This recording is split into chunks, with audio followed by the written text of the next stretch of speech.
Vous êtes bien sur RMC et BFM TV. Bonjour Mathilde Panot. Bonjour. Merci d'être dans ce studio pour répondre à mes questions ce matin. Vous êtes la présidente du groupe La France Insoumise à l'Assemblée nationale. Vous êtes vous-même députée du Val-de-Marne. Votre motion de censure hier n'a été votée que par 128 députés. Est-ce que vous estimez que c'est un échec ? Non, mais je crois que c'est beaucoup de colère, y compris dans le pays. D'abord parce que le gouvernement Bayrou n'est pas tombé, mais surtout parce que cela veut dire que ceux qui n'ont pas voté la censure, donc à la fois le Rassemblement national, parce que je ne voudrais pas qu'ils s'en tirent à bon compte, qui de nouveau font l'assurance vie du système, mais aussi le Parti socialiste, permettent de laisser un budget qui est le budget le plus violent depuis 25 ans, donc le budget le plus violent de ce siècle, avec des conséquences dramatiques sur les 11 millions de familles qui vont voir leur facture d'électricité exploser, sur les auto-entrepreneurs, les indépendants, les petits commerçants qui risquent de fermer, sur les fonctionnaires qui vont voir leur indemnisation maladie baisser de 100 à 90%, sur les universités à qui on enlève 1,5 milliard. Bref, c'est la politique de malheur qui continue. Et à ceux qui nous parlent de stabilité, eh bien, nous avons une stabilité de cette politique de malheur dont je crois que celles et ceux qui n'ont pas voté la censure ne comprennent pas la violence sociale qui existe depuis maintenant 7 ans sur le peuple de France. Mathilde Panot, quand vous dites cela, vous pensez évidemment à ceux qui, anciens membres du nouveau Front Populaire, enfin c'est à vous de me dire si ce sont les anciens membres ou pas, mais les socialistes n'ont pas voté la censure. Et vous avez publié, et ça fait beaucoup parler et réagir ce matin, sur le compte officiel de la France Insoumise sur les réseaux sociaux, une affiche que l'on va voir sur BFM TV et que je vais décrire pour ceux qui nous écoutent sur RMC. Cette affiche, elle montre un personnage à deux visages, une sorte de Janus. D'un côté, le visage de Marine Le Pen, de l'autre, Olivier Faure, comme s'il s'agissait d'une seule et même personne, des deux revers d'une même pièce avec ce slogan, alors que ce gouvernement impose par 49.3 un projet d'assassinat de la sécurité sociale, PS et RN ne votent toujours pas la censure, PS et RN qui ne seraient donc qu'une seule et même personne. Alors, vous ne regrettez pas ? Pourquoi ? D'abord, pourquoi vous faites ça ? Mais non, mais déjà, je vais être très clair. Pour répondre, je ne vais pas esquiver cette question. Nous n'avons jamais mis d'équivalence entre le Parti socialiste et l'extrême droite et le Rassemblement national. Jusqu'à présent. Ils n'ont absolument rien en commun. Je le dis pour que ça soit clair. Par contre, il y a une responsabilité commune, à la fois du Rassemblement national et du Parti socialiste, sauf les 6 députés socialistes qui ont voté la censure, et je veux les saluer pour avoir continué l'engagement qui a été fait devant les électeurs et les électrices. Et cette responsabilité commune, c'est de sauver Emmanuel Macron et le gouvernement Bayrou avec toute la violence qui va s'abattre sur les gens, avec non seulement ce budget, mais aussi le budget de la sécurité sociale dont vous parliez à l'instant, qui va enlever 3,5 milliards au système de santé. C'est de ça dont nous sommes en train de parler. Mais pourquoi ce visuel ? Mais pourquoi coller dos à dos comme si ça n'était qu'une seule et même personne ? Déjà, ce n'est pas le visuel officiel. Vous verrez que sur nos comptes, il n'y a pas ce visuel. Moi, je l'ai vu il y a un visuel par le compte LFI. Madame de Malherbe, il y a effectivement un visuel avec la tête de François Hollande, la tête de Marine Le Pen et la tête d'Emmanuel Macron, qui ne visent qu'une seule chose. Non pas à dire qu'il y aurait du commun entre les socialistes et l'extrême droite, qui est une forme de diversion sur le non-vote de la censure qui a été fait hier par le Parti socialiste, mais qui est juste une manière de réaffirmer qu'ils ont une responsabilité commune et que nous sommes très inquiet que le Parti socialiste soit en train de renouer avec la politique de François Hollande qui a dégoûté tant de Français et de Françaises, notamment avec la déchéance de nationalité, avec la loi travail, avec mon ennemi c'est la finance et faire la... On va parler de tout ça, mais je n'ai pas compris. Mathilde Panot, cette image effectivement qui a donc été publiée sur le compte LFI, en tout cas du côté du Parti socialiste, on s'en émeut. Olivier Faure a répondu sur les réseaux sociaux en écrivant que viendra sans doute, je cite, le moment des excuses. Est-ce que vous vous excusez au nom de LFI pour cette image où vous renvoyez dos à dos ? Et je vais même lui donner, Madame de Malherbe, une médaille pour avoir sauvé Emmanuel Macron et son gouvernement. Je vais vous dire, nous sommes en train de parler de choses sérieuses. La politique est une chose sérieuse. Nous parlons d'un pays dans lequel les enfants ont de nouveau le scorbut. Le scorbut, cette maladie qui avait disparu. Panot, nous parlons de choses sérieuses. Je veux dire, tout ça est évidemment dramatique, mais vous ne pouvez pas me répondre à cela par autre chose. Il faut quand même à un moment lui répondre. Il vous demande des excuses. Je ferai des excuses à Olivier Faure lorsqu'il fera des excuses pour avoir fait passer un budget aussi violent que celui-ci. Et la dernière chose que je vous dis, c'est que ce n'est pas ce visuel que vous trouvez sur l'ensemble des comptes de la présidente de groupe que je suis, mais aussi des députés. Mais écoutez, Madame de Malherbe, combien de fois avez-vous parlé du groupe Facebook dans lequel se trouvent 15 députés du Rassemblement national qui appellent à l'explosion des mosquées, à assassiner des exilés, qui appellent à assassiner le président de la République. Mais ça, c'est pas on va vraiment caché. Passer toute cette interview sur un visuel. Mais c'est pas un compte caché. Mais nous n'avons pas de compte caché, contrairement à d'autres. Donc c'est un compte tout à fait officiel. Et je vais vous dire, Sophie Binet de la CGT, elle dit à l'instant qu'elle ne mettra jamais dos à dos l'extrême droite et quelque autre force politique. Qu'est-ce que je viens de vous dire ? Elle se dit même très inquiète de cette stratégie de banalisation. Je viens de vous dire quoi au début de l'interview, Madame de Malherbe ? Moi, je veux bien qu'on continue comme ça. Hein. Mais qu'est-ce que je viens de vous dire ? Que vous ne vous excuseriez pas alors qu'Olivier Faure se sent non, c'est pas ça que j'ai dit au début. Offensé. Qu'est-ce que j'ai dit ? J'ai dit double image. J'ai dit il n'y a rien de commun entre le Parti socialiste et l'extrême droite. Exactement la même chose que ce que vous venez de dire. Point. Donc voilà. Donc maintenant, vous avez passé tout un temps sur... Mais vous ne regrettez pas cette image. Mais écoutez, ce visuel, 1, n'est pas le visuel officiel que vous trouvez sur l'ensemble des comptes. 2, nous ne faisons pas d'équivalence entre les deux. 3, nous disons il y a une responsabilité du Parti socialiste et du RN de laisser un gouvernement dont juste la présence de M. Retailleau aurait dû, dès le départ, être un motif de censure. Mathilde Panot, Jean-Luc Mélenchon, hier soir, parle des socialistes comme des trafiquants, des traîtres, des menteurs. Ils mentent et il dit également qu'il y a chez eux de la bêtise et qu'il n'a pour eux que le plus grand mépris. Est-ce que vous partagez aussi ces propos-là ? Écoutez, vous devez comprendre la colère qu'il y a dans le pays. D'abord, quand je vous dis que le Parti socialiste est en train de renouer avec la politique menée par François Hollande, il faut se rappeler qu'en 2022, lorsque nous faisions 22%, que le Parti socialiste faisait 1,7%, la première chose sur la NUPES que nous avions fait, c'était notamment d'écrire noir sur blanc dans le programme commun que nous avions, qu'il y avait une rupture avec la politique hollandiste, notamment celle qui ne faisait que mentir et décevoir. Mon ennemi, c'est la finance, j'en parlais. Celui qui avait promis le récépissé sur le contrôle aux faciès, qui ne l'a pas fait. Celui qui avait promis la reconnaissance de l'État de Palestine, etc., etc.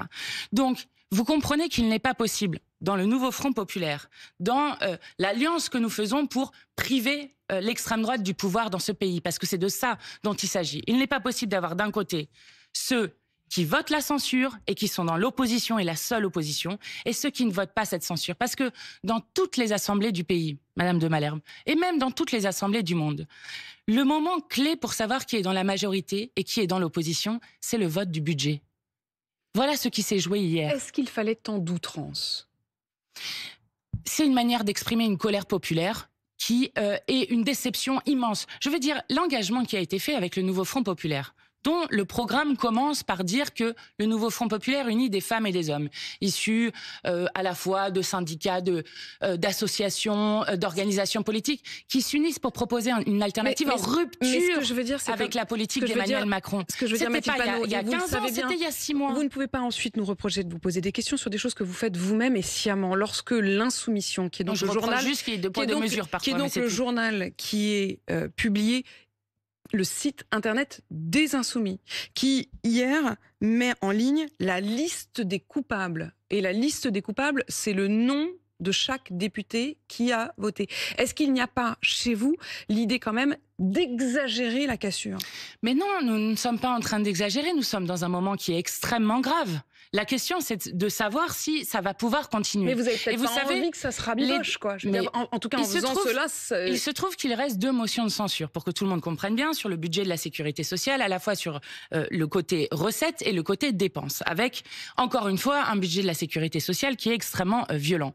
Et je le redis, ce que nous avons fait, ce dont vous êtes en train de parler, c'est que pour que justement, les gens puissent interpeller leurs députés, parce que les députés n'ont pas été élus dans un conseil d'administration. Et quand vous vous présentez aux élections en disant « je serai en opposition à la politique d'Emmanuel Macron », battu 3 fois dans les urnes, Madame de Malherbe, eh bien, je crois qu'il faut respecter la parole qui est faite aux électeurs et aux électrices et justement aller jusqu'au bout. Et quand vous dites notamment, battu 3 fois dans les urnes, c'est les 2 tours des législatives, les européennes, mais il a été élu président. Ah oui, tout à fait, avec un débat au moment des élections présidentielles qui a été complètement annihilé. Mais bon, passons dessus. Et une campagne très courte, on est d'accord. Mais Mathilde Panot, est-ce que le nouveau Front populaire existe encore ? Il existe encore grâce au fait que à la fois les communistes, les écologistes, les insoumis et 6 députés socialistes ont voté ensemble la censure. Mais il ne faut pas raconter d'histoire. Encore une fois, c'est une question de clarté. Nous avons été élus en rupture avec le macronisme pour proposer une alternative, pour dire qu'il est possible de faire tout autrement dans ce pays que la politique de manœuvre que mène depuis maintenant 7 ans Emmanuel Macron. Donc c'est une question de ne pas laisser la résignation s'installer dans le pays. Donc, mais Olivier Faure, lui, il dit que le nouveau Front populaire existe encore, et il dit, lorsqu'il s'agira à nouveau, parce que c'est une alliance électorale, laisse-t-il entendre, lorsqu'il s'agira à nouveau de faire battre Marine Le Pen ou le Rassemblement national, alors oui, dans ces moments-là, le nouveau Front populaire existe. Mais vous comprenez vous fait sourire. Mais oui, mais bien sûr, ça ne fonctionne pas comme ça. C'est donc au moment où il aurait besoin des voix insoumises que d'un coup, nous serions de nouveau fréquentables. Ils n'ont posé aucun acte sur la question de l'opposition. Vous comprenez que les gens, il y a des questions de confiance qui se créent derrière. Et les questions de confiance, c'est de dire, par exemple, lorsque vous dites que vous vous opposez, vous posez l'acte de vous opposer. Et vous arrêtez de permettre à un gouvernement, non seulement qui compte M. Retailleau, qui parle comme sous Vichy de français de papier, mais aussi, peut-être avec vous le français de papier, c'est une expression de Pétain. Non, arrêtez de faire des polémiques. C'est juste une expression de Pétain, c'est factuel. Mais je vais vous dire, avez-vous entendu hier la porte-parole du gouvernement qui dit que oui, le gouvernement de François Bayrou est d'accord avec le fait qu'on rétablisse le délit de séjour irrégulier. Comme si les personnes qui n'auraient pas de papier dans ce pays, qui ont fui la guerre, la misère, seraient des délinquants. Eh bien, ce point-là du programme est un point du programme qui se retrouve depuis des années dans le programme de l'extrême droite. Voilà ce qu'ils sont en train de faire. Voilà ce qu'ils sont en train de laisser passer. Et c'est des millions de Français dans ce pays qui n'en peuvent plus qu'on les montre du doigt. La question qui est en jeu derrière, c'est non seulement le fait de pouvoir vivre dignement, tous dans la 7e puissance économique au monde, mais c'est la question de l'unité du peuple français. Et je veux vraiment faire une alerte sur cette question. Lorsque vous voyez des gens qui quittent le pays tellement ils n'en peuvent plus du racisme, c'est ça qui est en question aujourd'hui dans notre pays. Et notre pays a une histoire très longue. Et dans cette histoire très longue, nous sommes les garants justement du fait qu'on ne stigmatise personne, ni pour sa couleur de peau, ni pour sa religion, ni pour son orientation sexuelle, ni pour son genre. Il y a, Mathilde Panot, vous le dites, aujourd'hui des gens qui quittent le pays, qui sont français, qui quittent le pays parce qu'ils se sentent stigmatisés. Mais bien sûr. Vous avez des chiffres, vous avez des livres qui en parlent, mais bien sûr, vous n'avez pas entendu les différents témoignages qui ont été faits, notamment pendant d'ailleurs les élections législatives, avec la peur immense qu'il y avait que l'extrême droite puisse gagner le pays. Est-ce que vous parlez aussi des Juifs qui partent en Israël parce qu'ils se sentent menacés en France? Mais écoutez, est-ce que ça fait partie de ce dont vous parlez? Je parle de l'unité du peuple français en général. Non, mais est-ce que eux aussi font partie pour vous de ceux qui partent parce qu'ils se sentent menacés en France? Mais peut-être. Mais je vais vous dire, moi, je l'ai dit à chaque moment, une personne de confession juive dans notre pays, une personne de confession musulmane, une personne de confession catholique et même une personne sans aucune confession, si elle est prise à partie à un moment, elle nous trouvera, nous les insoumis, toujours à ses côtés. Et vous pensez sans doute au livre d'entretien, et j'avais reçu d'ailleurs son auteur qui s'appelait « La France, tu l'aimes ou tu la quittes ». Exactement. Mathilde Panot, lorsque François Hollande dit « c'est LFI qui s'est éloigné du nouveau Front populaire », c'est Jean-Luc Mélenchon qui veut censurer tous les gouvernements uniquement pour provoquer une élection présidentielle anticipée. Est-ce qu'il a tort ? Mais oui, il a tort. Je vais vous expliquer pourquoi. C'est pas l'idée quand même des présidentielles qui vous anime? Mais bien sûr que si, mais je vais vous expliquer en quoi ça n'a rien à voir de personnel avec Jean-Luc Mélenchon, qui aurait je ne sais quel tropisme. Je vais vous dire, nous sommes dans une situation de coup de force d'Emmanuel Macron qui continue et auquel les socialistes ont contribué en refusant de voter la censure, notamment après le non-vote de confiance, mais aussi là, avec un budget qui a été passé par 49.3. Je rappelle juste en parenthèse que normalement une des lignes rouges posées par le Parti socialiste, en plus de l'abrogation de la réforme des retraites, du NFP à Matignon, etc., c'était de ne pas utiliser de 49.3. Bon, on n'y est pas du tout. Bon, donc la question c'est que ce coup de force qui continue doit à un moment trouver une fin. On ne va pas avoir des gouvernements qui gouvernent, soit pendant 2 mois seulement, soit à coup de 49.3 à tout moment, parce que c'est ça qui va se passer. Donc, quand vous êtes dans une situation d'impasse comme celle-ci, qui est uniquement le fait du président de la République, eh bien, il faut retourner devant les urnes. Comme démocrate, je ne connais pas d'autre solution que de retourner devant les urnes et donc d'avoir une présidentielle anticipée. Mathilde Panot, est-ce que vous demandez aujourd'hui aux écologistes et aux communistes de renoncer à continuer à discuter avec le gouvernement comme ils ont pu le faire pour l'instant? Alors nous avons non, enfin de renoncer non. Écoutez, que vous voyez le communistes fait qu'ils et se rendent aux écologistes, différentes réunions comme ils l'ont fait pour l'instant, ça vous convient? D'accord, mais communistes et écologistes, eux, ont voté la censure. Donc notamment sur la question des 2,5 milliards qu'on enlève à l'écologie, alors qu'il y a encore des catastrophes en Ille-et-Vilaine récemment avec des nouvelles crues, alors qu'il y a la catastrophe de Mayotte qui est encore toute récente, etc., etc.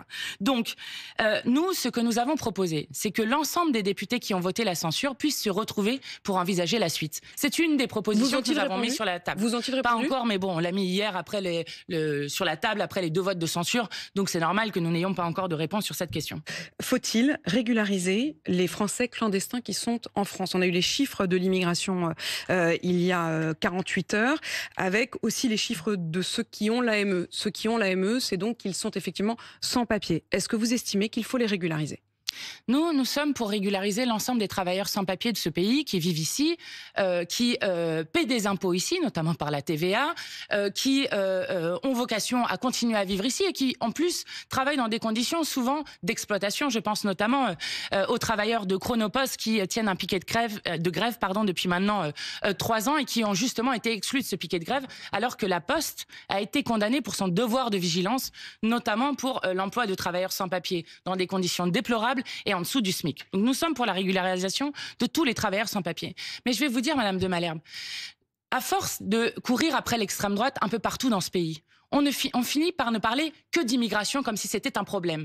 Je vous explique. Le nombre de personnes étrangères dans ce pays est stable depuis des années et des années, depuis des décennies. Il n'est pas, nous sommes d'ailleurs... Il n'y en a pas plus chaque année à qui le on octroie aussi la 20e possibilité pays de l'Union européenne à accueillir. Donc nous accueillons très peu en Europe de l'Ouest et la plupart des migrations dans le monde sont des migrations sud-sud.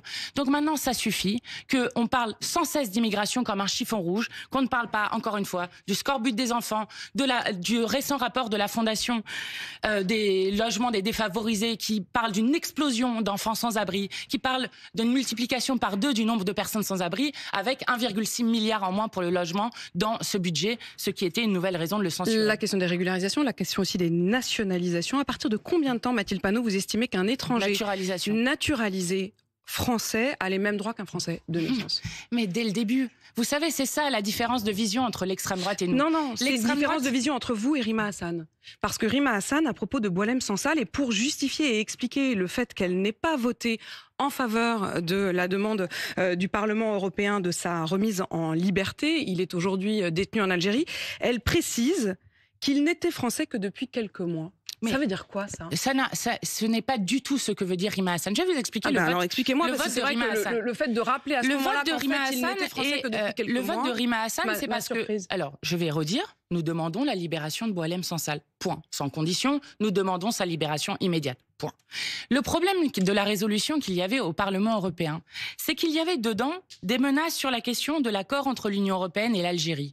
Ce qui n'a jamais été fait sur l'accord entre l'Union européenne et Israël, alors que, nous le savons, l'extrême droite israélienne est en train de commettre un génocide et peut-être même un nettoyage ethnique. Vous avez entendu ce qu'a dit Trump notamment, qui nous inquiète énormément et qui montre une internationale. On ne va pas rentrer ici dans les détails, mais vous le savez, le mot génocide n'est pas utilisé par la justice internationale. Cour internationale de justice ici qui dit risque génocidaire depuis janvier 2024. Il ne dit pas comme vous venez de le dire. Je vais terminer ça. En ce moment même. Donc je vais terminer. Nous sommes très inquiets de la montée en escalade qu'il y a avec l'Algérie. Non pas, et moi je le sais puisque j'ai été défendre par exemple les manifestants du Irak. Non pas que nous sommes en train de défendre le pouvoir algérien ou ce qu'ils font, nous demandons la libération de Boualem Sansal. Mais il faut comprendre qu'en France, nous avions des liens très profonds, historiques avec l'Algérie et que nous voulons garder des relations avec le peuple algérien. Nous sommes inquiets de ce que fait Retailleau et compagnie. Je ne vous fais pas ce procès-là, Mathilde Panot. Je vous invite juste à commenter le fait que dans l'explication et dans la justification qu'en fait Rima Hassan, elle précise que Boualem Sansal n'est français que depuis quelques mois. Ça vous met pas mal à l'aise, ça? Vous qui effectivement avez toujours dit, quand on devient français, on l'est tout de suite. Mais bien Pourquoi sûr qu'on l'est tout de suite. Ah bah non, en fait, il faut rappeler qu'il n'est français que depuis quelques mois. Ça n'existe pas, et je vais vous dire, je ne sais pas ça n'existe pas, c'est tout à fait écrit. Attendez, ça n'existe pas. Je ne sais pas d'où vient cet extrait-là, je regarderai. Mais je veux juste dire que Rima Hassan est une réfugiée palestinienne qui a été apatride pendant tout un temps, qui est devenue française. Oui, mais vous me répondez à côté. tout. Mathilde Panot, vous me répondez à côté.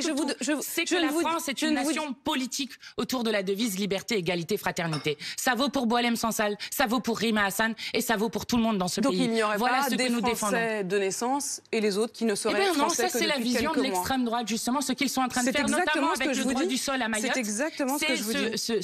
Exactement ce que défend l'extrême droite en Allemagne avec l'AfD, c'est ce que défend l'extrême droite en France. Et donc, mais est-ce que c'est pas dangereux de rappeler de quelqu'un qu'il n'est français que depuis quelques mois? Je ne sais pas, je vais regarder ça, mais nous ne serons jamais d'accord avec cela. Voilà, je le redis, nous c'est une nation politique. Et c'est très clair. Merci Mathilde Panot d'avoir répondu à mes questions ce matin. Présidente du groupe La France Insoumise à l'Assemblée nationale.